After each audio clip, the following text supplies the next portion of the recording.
अस्सलाम वालेकुम दोस्तों, पहले टेस्ट के तीसरे दिन हसन अली ने बड़े बड़े रिकॉर्ड अपने नाम कर लिए।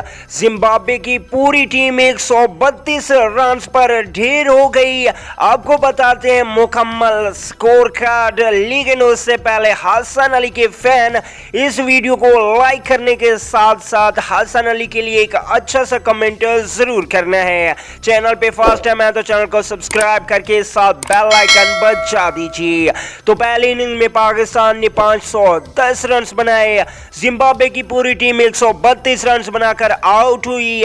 हसन अली ने 5 खिलाड़ियों को आउट किया, साजिद खान ने 2 खिलाड़ियों को आउट किया, शाहीन शाह अफरीदी ने 1 विकेट हासिल की, जबकि इमरान बट ने 1 को रन आउट किया, जबकि 1 खिलाड़ी को आउट किया डेब्यू करने वाले ताबिश खान ने। अल्लाह निगहबान दोस्तों।